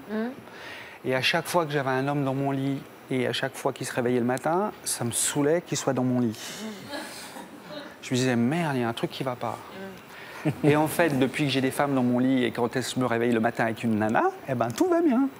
Donc en fin de compte, j'ai gardé... Je me suis aperçu maintenant qu'en fin de compte, si je refais ma vie, ça sera avec une femme. C'est sûr à 100%. Et pas avec un homme. Donc j'ai gardé cette attirance en fait pour la femme. C'est un peu paradoxal. Et vous regrettez pas de vous être fait opérer? Non. Non, pas du tout, parce que je suis bien dans mon corps maintenant alors que je ne l'étais pas avant. Donc c'est un peu paradoxal, parce que bon, normalement une femme va avec un homme, etc. Femmes, mais c'est des idées clichés. En fait, vous êtes avec donc une femme lesbienne. Voilà. Et alors cette femme lesbienne, votre parcours de transsexuel ne lui pose pas de problème? Non, absolument pas. Je vous pose la question. Non. D'accord. Non, je lui ai tout expliqué, elle sait, il n'y a pas de souci. Donc vous êtes bien dans votre peau? Hyper heureuse, bien sûr. Vous faites toujours de la moto? Je fais toujours de la moto, bien évidemment, et je voudrais à cette occasion, justement, parce que si je suis devenue une femme aussi, c'est pour promouvoir le sport moto féminin, comme je fais du sport moto à un niveau assez intéressant. Parce que mais là, c'est pas du jeu alors, parce que si vous continuez à garder vous gagnez les compétitions en tant que femme, alors là? J'ai jamais accepté de faire une compétition féminine. Bon. Donc je ne concours que contre les hommes. D'accord. Et je fais partie de mon nouveau team qui fait le championnat du monde d'endurance, qui s'appelle le team Amazon Fire, qui concourt en championnat du monde pour les prochains Bol d'Or et 24 heures du Mans. Et mon intérêt, en fait, c'est de promouvoir le sport moto féminin. On a fait les 24 heures du Mans 2013. On n'a pas été qualifiés, on a fait les essais parce qu'on a été un peu juste en préparation, on a eu des problèmes. Est-ce que les femmes vont moins vite que les hommes en moto? Oui, c'est une question, bien sûr. Parce qu'il y a moins de force. Moi, je l'ai vécu en tant que... Dans mon changement hormonal, j'ai perdu 30 à 40% de ma force. Ah bon? Oui. La testostérone favorise le développement musculaire. Ah, donc c'est vrai alors cette histoire. Ah oui. Pourquoi les femmes courent une seconde moins vite aux 100 mètres, pourquoi elles mettent 10 ou 15 minutes de plus aux 42 km? C'est pas pour des raisons. Et dans la tête, pareil biologique. Non, c'est complètement différent. Mais justement, ce qui m'attire, c'était cette émotivité, cette sensualité, la sensation, le fait même de pleurer. Parce que avant, je pleurais pas, maintenant, j'arrête pas de pleurer. Donc, c'est ça qui m'a toujours attiré, c'est la sensibilité, l'émotivité, la sensation. C'est ça qui m'a toujours attiré justement vers le côté féminin. Et alors, on ne se sent pas, alors comment dois-je dire, une surpersonne d'être les deux à la fois? Ah non, une surpersonne, certainement pas. Ce qui est très, très... Parce que là, en fait, vous êtes au paroxysme du tout. J'ai un plus, parce que j'ai un côté... Je sais ce que ressent un homme. Je sais ce que ressent une femme, donc j'ai un petit plus. Mais je vous dirais... Vous devriez ouvrir un cabinet pour conseiller les femmes ou les hommes, parce que peut-être qu'elles seraient encore plus perspicaces que vous, Yvonne. Je ne sais pas. Mais en tout cas, ce qu'on trouve chez Valérie, c'est vraiment une capacité extraordinaire à s'identifier à l'être qu'elle veut être. Ouais. Tantôt, petit garçon, identification totale au père, ensuite à la mère. Il y a vraiment un trouble de l'identification ou un excès d'identification chez nous. Oui. Je pense, oui. Bon, et alors, donc, vous voulez en faire quelque chose de ce petit plus? En fait, ce qui m'intéresse maintenant, étant femme, en fait, je suis maintenant femme, mais j'ai l'impression d'avoir toujours été femme. En fait, c'est comme si ma vie d'avant s'était effacée. Oui. Alors, j'ai des images, évidemment, j'ai une mémoire, mais c'est comme si j'avais toujours été une femme. C'est ça qui est incroyable, quoi. Et mon intérêt maintenant, justement, c'est de promouvoir, comme je fais de la moto à haut niveau, c'est de promouvoir le sport moto féminin. Moi, ce qui m'intéresse, c'est d'avoir que des filles. D'ailleurs, on est le seul team féminin. On a concouru 3 contre 165 ou 168 pilotes masculins aux 24 heures du Mans 2013. Et ce qui m'intéresse, c'est de promouvoir les filles pour les mettre à peu près au niveau des garçons. Alors, je ne veux pas dire qu'on va les battre, parce qu'au niveau force, on a un handicap. Même maintenant, moi, je le ressens et je roule moins vite qu'avant. Vous êtes plus maligne. C'est vrai, c'est vrai. Ouais, je comprends certaines choses et j'ai plus de sensibilité. Donc je vais tirer plus mon épingle du jeu dans certaines circonstances. Vous avez gardé des photos de la vie d'avant? Non, j'ai tout effacé. Je n'aimais même pas en garçon, je m'aimais pas. J'ai quelques photos, mais je m'aimais pas. Non, vous parliez déjà avec les mains quand vous étiez un garçon? Oui, toujours, oui. Peut-être un peu moins que maintenant. Mais... Et alors vos enfants, ils vous appellent comment aujourd'hui? Papa. Toujours papa? Oui, alors je leur dis, surtout dans la rue, et c'est éviter, quoi, parce que ça va y avoir un malaise. Mais je les ai conçus en tant que père, je les ai conçus en tant que papa, et c'est important qu'ils gardent cette référence. Je resterai, quoi qu'il arrive, quoi qu'il advienne, leur papa. Et c'est important pour eux qu'ils sachent ça.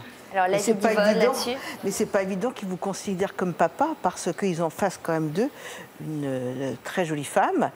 Donc ça doit être posé... Pour eux, en revanche, des troubles de l'identité qu'ils ne verbalisent pas obligatoirement. Je pense. C'est pas facile. Ouais, c'est pas facile pour eux, bien sûr. Mais je pense pas. Je pense qu'ils sont. Même si mon enveloppe a changé, je pense qu'à l'intérieur de moi, je n'ai pas changé. C'est pour ça que j'ai gardé en fait tous mes amis, ma famille. Ça m'a rapproché un peu de ma maman, mon frère, tous mes amis qui me connaissaient avant. En fait, se sont toujours avec moi. Parce qu'en fin de compte, même si mon enveloppe elle est différente, à l'intérieur, j'ai pas changé en fait. Vous avez mis la bonne enveloppe pour l'intérieur qui convenait. Ah, pour moi, ça c'est sûr. Voilà. Marie, vous avez grandi à une époque où le fait de changer de sexe n'était absolument pas rentré dans les mœurs. Il ne se pratiquait que très rarement en France. Qui a fini par prendre en considération votre mal-être? Eh bien, suite aux nombreuses dépressions que j'ai connues, j'ai pu être orienté vers cette première équipe parisienne donc spécialisée qui a débuté une évaluation, c'est le mot qu'on emploie. Cette évaluation a pour but de voir si effectivement on va améliorer votre état de santé, votre état psychique en général, en faisant cette transformation. Donc voilà, j'étais effectivement lors de ces 2 ou 3 années de suivi dans une période sociale calamiteuse, j'avais pas de travail. Suite à mes nombreux nombreuses activités en discothèque, j'avais tendance à essayer de fuir mon problème par l'alcool. Donc tout ça rendait l'évaluation compliquée pour le médecin, parce qu'il a quand même besoin d'avoir en face de lui une personne qui sera capable de vivre ce parcours. Donc quand on est trop fragile, c'est plutôt un handicap quand on veut en tout cas s'adresser à une équipe qui vous accompagne. Donc du coup, comme le médecin ne semblait pas du tout positif à mon égard pour me prescrire cette démarche, je me suis mis encore à déprimer, j'ai fait une tentative de suicide, enfin, etc. etc. Enfin, voilà, je crois que c'est... Heureusement que ce type de trajectoire n'arrive pas à tous et à toutes, mais c'est vrai que oui, ça a été assez compliqué. Et donc, du coup, il vous a fallu combien de temps pour c'est-à-dire que quand j'ai eu ce nouvel échec, je me suis dit que ça avait l'air tellement complexe et que cette société qui attendait que je sois un homme, je me demandais est-ce qu'il ne fallait pas céder, etc. Et effectivement, j'ai eu cette idée, un peu comme Valérie, de me mettre en couple avec une femme en me disant ben, ça va peut-être faire entrer les choses dans l'ordre. Voilà, j'ai pris cette apparence de garçon assez masculin normal en me disant tout va fonctionner. Et puis, quelques mois plus tard, j'avais des habits de femme cachés à la cave, etc. Dès qu'elle partait en week-end chez ses parents, j'en profitais pour vivre ma vie de fille. Et moi, je me sentais pas capable de lui avouer. Donc, du coup, j'ai préféré la laisser partir. Pour ne pas l'entraîner dans ce que je ressentais comme un malaise. Je le vivais vraiment comme quelque chose que je ne trouvais pas l'environnement ni l'accompagnement, et encore moins la compagnie, parce que j'étais assez solitaire, pour me lancer, pour trouver une voie qui soit praticable. Voilà. Et alors, lorsque le médecin vous a enfin autorisé à changer de sexe, qu'est-ce que vous avez ressenti? Bah oui, au cours d'une nouvelle évaluation que j'ai entreprise, parce que effectivement, il y avait de ma part une recherche de reconnaissance, et donc la prise en charge qu'on appelle donc officielle présente quand même l'avantage non pas seulement de la prise en charge à 100%, mais aussi le psychiatre et les médecins sont des experts qui sont reconnus auprès des tribunaux, donc il est beaucoup plus facile d'avoir son changement d'identité en étant pris en charge par cette équipe. Et donc du coup, je me suis dit, il faut avoir confiance. Donc je me suis mis à essayer de me reconstruire, à arrêter de boire, à apprendre un métier aussi dans le milieu de soignant, et voilà, et petit à petit à construire ma féminité. Alors c'était pas évident, parce qu'effectivement, lorsque vous commencez à prendre une apparence androgyne qui est due à votre coupe de cheveux, le fait que vous vous épiliez les sourcils, plus ensuite les effets du traitement hormonal qui commencent à arrondir vos formes. Donc là, du coup, ça devient problématique, la relation aux autres, parce que c'est une période assez ingrate où à la fois vous ne pouvez pas revendiquer être femme, mais en même temps vous en avez l'allure. Donc c'était une période encore assez compliquée qu'il fallait accepter, parce qu'il n'y avait pas d'autre solution. Donc l'opération a dû totalement changer votre vie? Oui, parce que pour ma part, j'avais dans l'idée que je pouvais devenir femme en n'ayant plus rien entre les cuisses, quoi. Je ne pouvais pas supporter cette idée de conserver mon sexe. Et donc, après un petit peu de chirurgie sur le visage et une pose de prothèse mammaire parce qu'avec les hormones, on n'obtient pas une poitrine très conséquente. Il y a eu cette intervention finale qui vraiment m'a apporté... Une intervention qui a dû faire des progrès depuis, mais à l'époque, c'était quoi? C'était 7-8 heures d'opération? Non, c'était environ 4 heures. Mais c'est vrai que c'est une opération assez lourde. Bon, il faut effectivement, c'est pas une promenade, mais d'un autre côté, qu'est-ce que vous voulez que je vous dise? On est prête à aller, effectivement, il peut arriver n'importe quoi sur la table d'opération. Voilà, c'est une grande opération, mais d'un autre côté, il faut faire confiance à l'équipe. Et puis vous êtes tellement déterminé que de toute façon, il faut savoir que beaucoup de personnes qui ne sont pas prises en charge sont suicidaires ou veulent dépressives. Il y a une vraie souffrance. Voilà, donc vous êtes prête à tout. Valérie, vous souhaitiez... Oui, je rejoins Marie. Rien ne peut nous empêcher, en fait. Il fallait qu'on aille jusqu'au bout. Ouais. Moi, j'ai été opérée en Thaïlande. J'ai subi des interventions aussi au Brésil sur mon corps, qui étaient très appropriées et surtout qui gardaient intact le sexe, la sensibilité. Et on pouvait après avoir une sexualité avec des orgasmes comme une femme. Pour moi, c'était hyper important. Sinon, je pense que je ne l'aurais pas fait. Si on m'avait dit tu as un sexe féminin et tu ne sentiras plus rien, tu n'auras plus de jouissance, franchement, je ne l'aurais pas fait. Alors que là, c'était possible. Oui, on peut se faire opérer en France comme ça m'a été mon cas et avoir un résultat d'intervention parfaitement esthétique, fonctionnel. Et moi aussi, j'ai bénéficié de la reconstruction d'un magnifique clitoris, n'est-ce pas, et qui peut m'emmener jusqu'à l'orgasme. Donc ça, c'est très important parce que, franchement, avant l'intervention, on n'imaginait pas qu'on puisse vous construire une chose pareille. Et la pomme d'Adam? Alors, on fait des opérations sur la pomme d'Adam. Il faut que ça vaille le coup. Si elle n'est pas trop proéminente, moi, je n'ai pas eu d'opération. Vous non plus? Non. Si vous avez celle de Paul Naref, oui, il faut peut-être l'enlever. Ah, je ne l'ai pas regardé, celle de Paul Naref. Elle est très proéminente. Je voulais juste revenir... Très intéressant, mais je crois que pour toutes les personnes qui sont en souffrance de vivre dans un corps inadapté, il faut d'abord s'adresser à des équipes qu'on trouve donc à Bordeaux, Marseille, Lyon et Paris. Évaluer le degré de douleur, le degré de souffrance, si elle est obsessionnelle. Ensuite, aller voir des associations et savoir quand même que c'est un véritable parcours du combattant pour arriver à changer de sexualité et de sexe. Puis c'est très long en plus, hein, le processus. En plus, sur les listes d'attente des hôpitaux comme Paris, Lyon et puis Marseille, je crois. Marseille et Toulouse. Mais c'est 1 an et demi, enfin il y a au moins 1 an d'attente pour se faire opérer si on veut changer de sexe. C'est très long.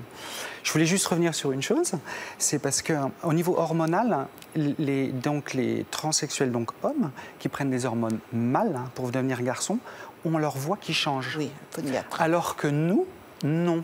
En fait, la voix évolue vers le grave facilement, alors que moi, si j'ai travaillé essentiellement avec une orthophoniste et un phoniatre pour travailler ma voix, pour parler comme une femme, pour avoir moins de coffre. C'est sexy d'avoir une voix grave. Bah non, parce que moi, souvent, au téléphone, on m'appelle encore monsieur, donc on ne me voit pas et ça me saoule grave, quoi. Ce qui est intéressant dans ce traitement, c'est qu'effectivement, on n'a pas une symétrie entre les candidats hommes et femmes, c'est-à-dire que le traitement hormonal chez les garçons de naissance marche très bien, c'est-à-dire qu'ils développent une pilosité, changent la voix, alors que les résultats chez les...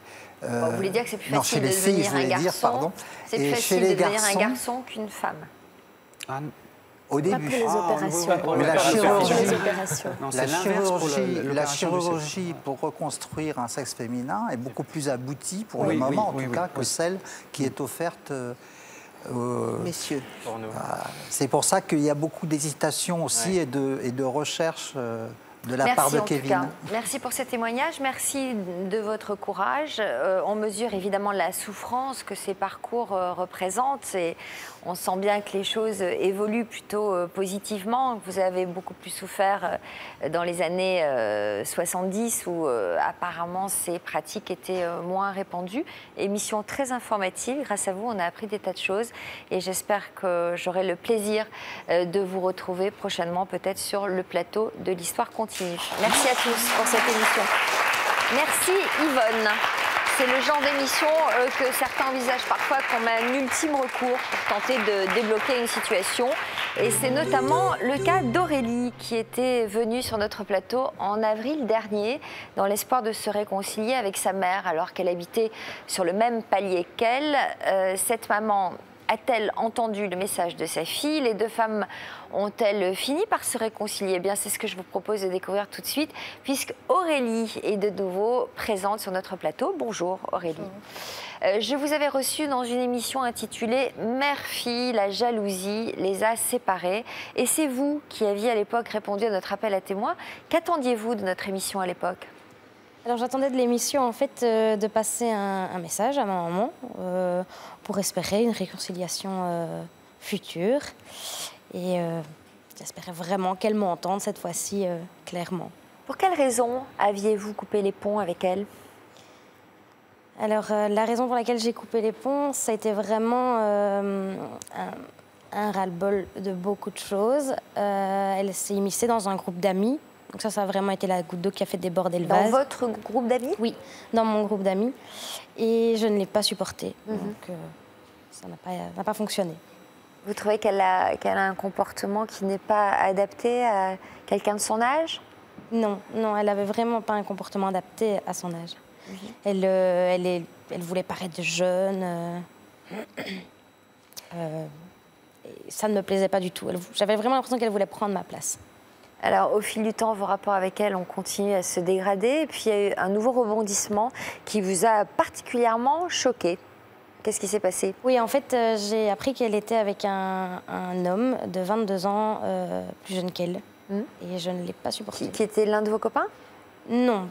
C'était une connaissance, mais ce n'était pas un ami.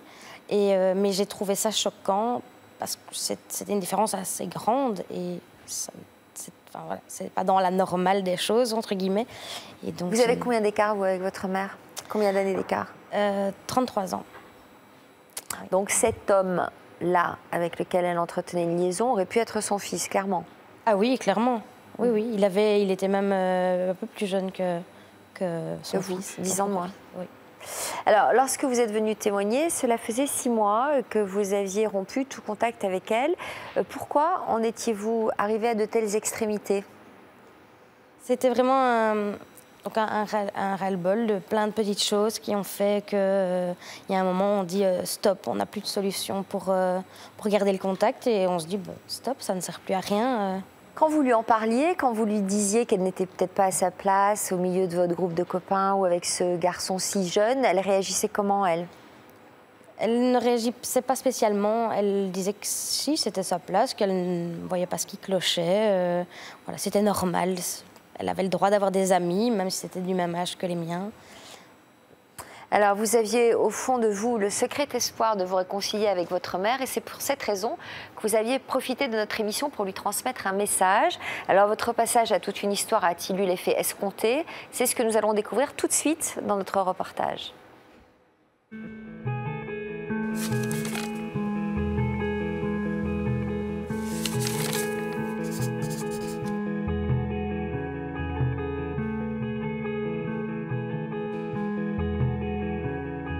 Ça fait 6 mois que je me suis disputée avec ma maman au point de ne plus lui parler.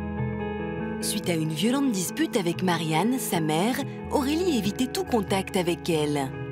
On vit dans le même immeuble et sur le même palier. Et donc, quand on se croise, on ne se dit pas bonjour. C'est Aurélie qui avait souhaité témoigner sur notre plateau. Sa mère, contactée par notre rédaction, avait quant à elle suivi l'émission depuis une loge. Pourquoi êtes-vous là? J'ai envie de renouer une relation avec elle, entre mère et fille. Participer à toute une histoire était l'unique solution d'Aurélie pour arranger la situation avec sa mère. Si je suis venue ici, c'est vraiment parce que je n'avais pas le courage d'aller frapper à sa porte. J'ai peur qu'elle ne m'écoute pas. Je veux bien passer sur tout ce qui s'est passé, qu'on oublie tout et qu'on recommence à zéro. Et ce serait peut-être encore mieux de le dire en vrai, non?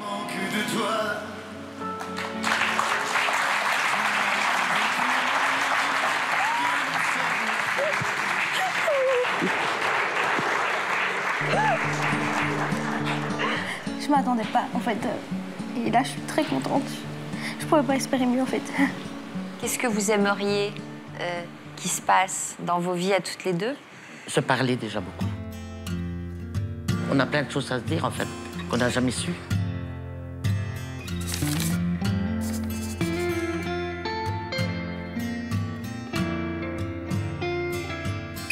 Quelques mois plus tard, nous retrouvons Aurélie. Pour elle, la réconciliation avec sa mère sur notre plateau a été une délivrance. Je suis vraiment contente d'avoir fait cette démarche. Sinon, je pense qu'à l'heure actuelle, on ne se parlerait toujours pas.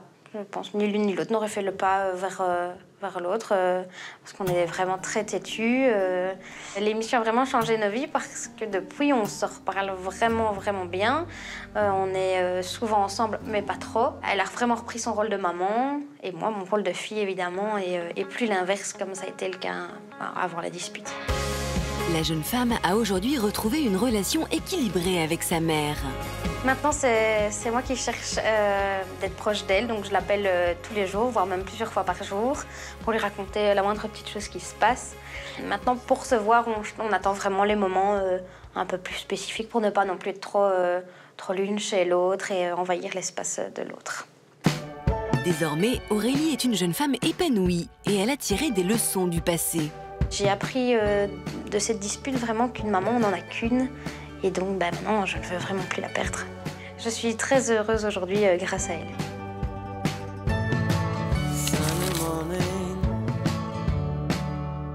Ludivine est une amie et Marianne, la mère d'Aurélie.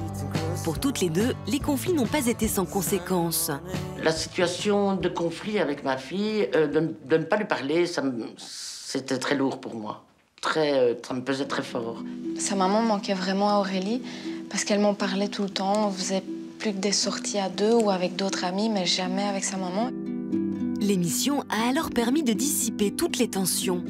Quand Aurélie m'a parlé qu'elle allait faire l'émission, j'ai senti que c'était le moment, qu'elle était vraiment prête et disposée à faire le premier pas. Et quand j'ai vu Marianne arriver sur le plateau, je me suis dit, allez, c'est bon, c'est reparti pour, j'espère, de longues années. Les jours qui ont suivi, on a parlé justement de notre dispute de 3 jours, je veux dire. Et puis après, on a décidé de ne plus en parler du tout et de recommencer à zéro. On avait envie toutes les deux de tourner la page. Aujourd'hui, c'est une relation plus sereine que partagent la mère et la fille. Le dialogue est très, très, très fort. Je donne mon avis, mais je ne lui impose rien du tout, en fait. Donc la complicité est beaucoup plus importante maintenant. Aujourd'hui, elles sont vraiment épanouies, j'ai l'impression. Elles sont bien dans leur tête chacune. Et il n'y a plus la relation qu'elles avaient avant, c'est-à-dire qu'elles sont proches, mais comme une mère et une fille. C'est plus 2 copines. Ce que nous avons maintenant entre nous, j'espère que ça va durer très, très longtemps, jusqu'à la fin, en fait. Et je suis très heureuse d'avoir retrouvé ma fille.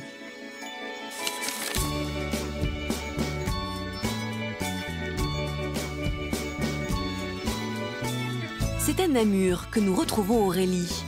Elle profite aujourd'hui de sa vie de jeune fille avec ses amis sans la présence systématique de sa mère. Celui-ci ?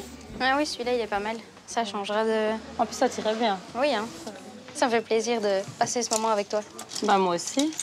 Et en plus, t'es pas toujours avec ta maman. Maintenant, au moins, je peux me permettre d'aller faire les magasins juste avec toi, par exemple. Elle sera plus là, elle va plus venir avec nous et s'imposer près de nous.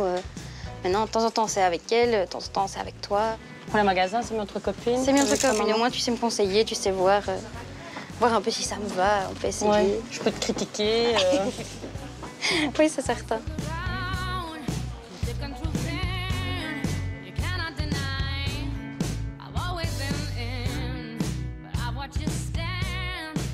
Mais Aurélie n'en oublie pas pour autant sa mère. Ça va? Ça va et toi? Ça va. J'ai une petite surprise. Ah? On va passer tout l'après-midi ensemble et nous allons aller faire un spa. Ah bah chouette. Ça me fait très plaisir. On va se faire chouchouter, on va se faire dorloter, masser, voilà. Ah tout bah l'après-midi. super. Merci. T'es contente? Oui, je suis contente, oui, très contente. Allez, on y va parce qu'il fait un peu froid. Oui, allez, on y va. Pour la première fois depuis des mois, Aurélie et Marianne vont s'accorder un moment de détente, rien que toutes les deux.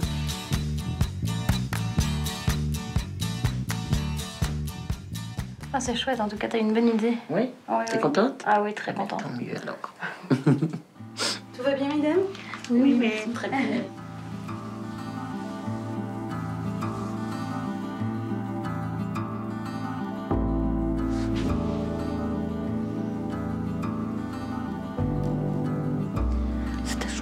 Non, oui, c'était chouette.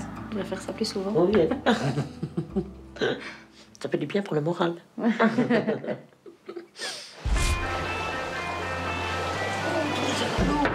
oui, hein. Ah mais bien, elle est vraiment bonne. Ah oui. Aujourd'hui, mère et fille profitent d'une relation apaisée.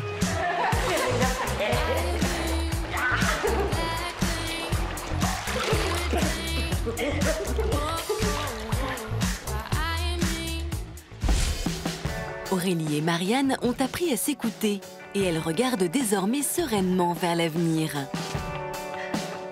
Ah, je suis contente, franchement, Ouais. ça fait du bien, oui. Ouais. Belle surprise. Ah ben, tant mieux. Ça vaut vraiment le coup de passer des après-midi comme ça, mère-fille. Je regrette vraiment les 6 mois qui sont passés. Parce qu'on a perdu beaucoup de temps, on aurait pu faire plein de choses en fait, mais bon, c'est pas grave. Puis, le mieux, c'est que c'est réconcilié, on va partir sur de bonnes bases. J'aimerais qu'on ne se dispute plus. Non, on se disputera plus. On va parler maintenant, Promis. promis. On parlera plus. On parlera plus. C'est bien. Eh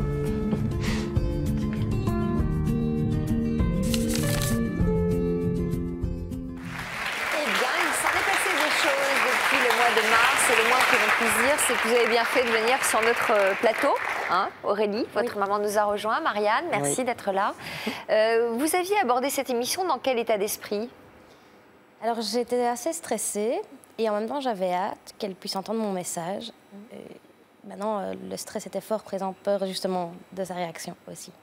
Alors, comme souvent, on se dit, mais pourquoi elles ne se sont pas parlé comme ça, en tête-à-tête et on s'étonne souvent qu'il faille venir sur notre plateau pour se dire des choses importantes.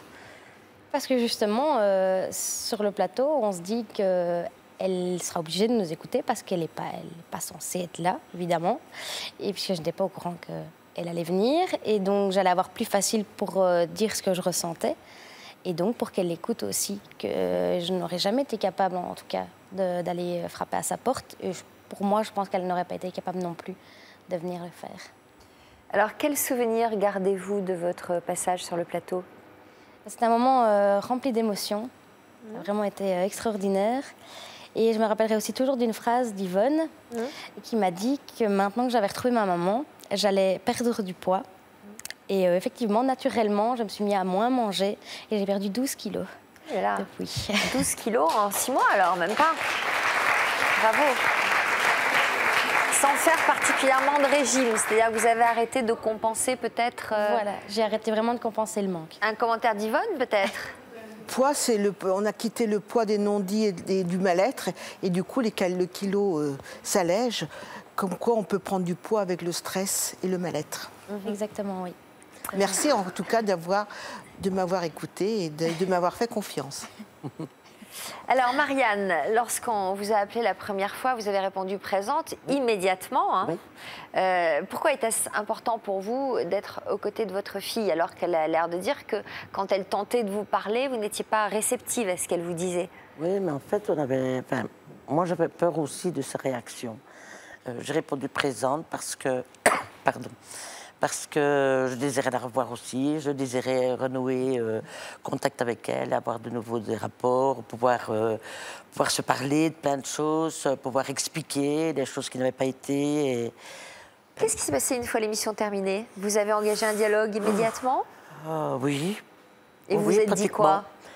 Dans le train, quand vous êtes rentrés toutes les deux? En fait, en sortant de l'émission, on est allé prendre un verre où on s'est dit, on s'est expliqué ce qui s'était passé durant les 6 mois. On a cherché un petit peu déjà à rattraper un peu le temps perdu.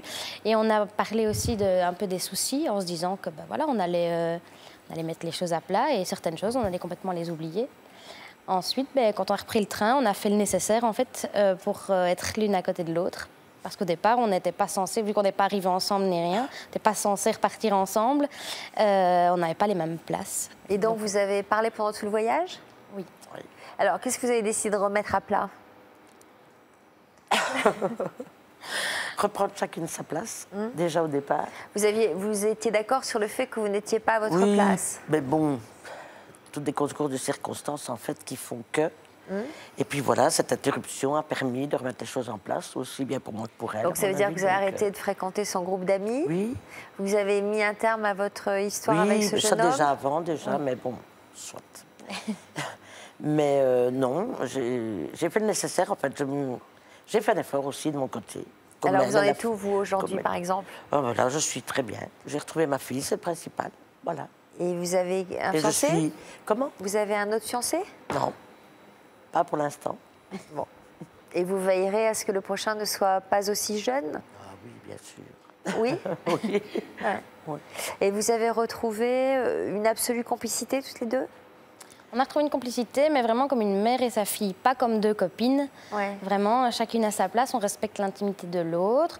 Alors, c'était la faute à qui? Les deux. Les deux. Chacune avait ses torts. Chacune avait ses torts, oui. Ouais. Voilà. C'est ce que vous avez, conclu, vous en êtes arrivé à cette conclusion. On a fait chacune notre mea culpa, en fait, et puis voilà. Alors Aurélie, vous semblez évidemment beaucoup plus épanouie aujourd'hui. En quoi êtes-vous différente aujourd'hui de celle que vous étiez il y a encore quelques mois, en dehors bien sûr de votre amincissement? Alors je suis différente parce que j'ai pris un peu plus confiance en moi. J'ai retrouvé, j'ai comblé le manque de ma maman. Et donc je me sens beaucoup mieux. Je suis beaucoup plus féminine aussi qu'avant. Vous avez une coupe de cheveux qui vous va beaucoup mieux. Merci. Et voilà, j'essaye vraiment de m'habiller autrement, de me mettre plus en valeur, de me montrer un peu plus. Qui a choisi cette robe? C'est moi. C'est la copine ou la mère? C'est avec vous toute seule? Non, pas toute seule. Comme une grande. J'étais avec une copine, mais effectivement, c'est pour la première fois j'ai pris la décision. Je suis entrée dans le magasin, je voulais une robe, j'ai acheté une robe, voilà. Eh ben bravo, magnifique. Et quels sont vos projets pour l'avenir? Alors mes projets pour l'avenir, c'est d'abord réussir les études que je viens d'entreprendre et garder aussi. Pardon? Les études de quoi? Secrétariat médical. Et voilà. Et en même temps aussi conserver le lien que j'ai retrouvé avec ma maman et vraiment garder la relation qu'on a maintenant, actuellement. Pourquoi c'était important pour vous de venir aujourd'hui nous donner de vos nouvelles? Alors c'était important parce que je pense qu'il y a énormément de personnes qui peuvent être dans la même situation que nous et qui ne trouvent pas la solution. Donc peut-être que de nous entendre, de nous voir, ils vont peut-être trouver un moyen aussi de... pas forcément en se disant on va directement face à face, on va reprendre le contact. Non, il y a des personnes comme moi, par exemple, qui n'en sont pas capables, qu'il leur faut un autre moyen. Voilà, moi, ça a été l'émission. Il y en a d'autres qui vont trouver d'autres moyens, une personne, tierce personne. Donc il ne faut pas hésiter. Voilà, il ne faut vraiment pas hésiter. Quand on n'y arrive pas soi-même, il ne faut pas hésiter à demander l'aide de quelqu'un. Mais l'important, c'est d'arriver à dialoguer. C'est ça, le dialogue, c'est le plus important. Voilà, très bien. Et ben, on vous souhaite de passer de bons moments toutes les deux. Je vais vous demander de signer le grand livre de l'histoire continue. À commencer par vous, Aurélie. Merci. Merci d'être revenu nous voir et bravo. Merci à vous. Merci à vous. Pour ces changements positifs. Ça nous réjouit toujours de voir que cette émission porte d'aussi jolis fruits. Merci beaucoup. Merci à vous aussi pour votre confiance et votre fidélité. À bientôt pour d'autres témoignages. Tout de suite, le sommaire de notre prochaine émission. Bon après-midi sur France 2.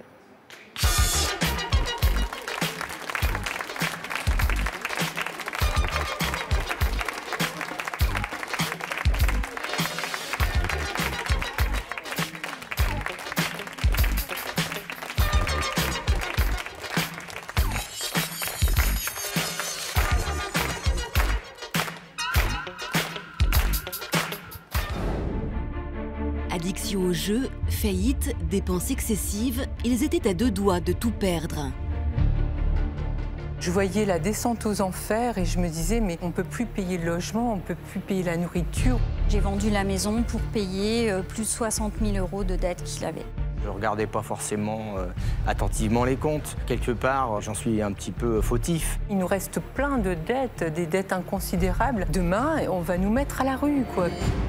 Des problèmes financiers qui ont bien failli gâcher leur histoire d'amour. J'arrêtais plus de pleurer, ça n'allait plus, on se disputait tout le temps. Je lui dis, si t'arrêtes pas, je divorce. Je voulais partir, mais en même temps, j'étais toujours raccrochée à Thierry, quoi. Mais parfois, l'amour est plus fort. Si on reste soudés, eh ben on peut sauver son histoire d'amour et la preuve en est, on est là tous les deux aujourd'hui. Je crois que les dernières fois où je lui ai dit « vas-y, fais-toi plaisir », il m'a dit non. J'ai rien besoin, je crois que j'ai compris que j'ai tout ce qu'il me faut dans ma vie. J'ai toi.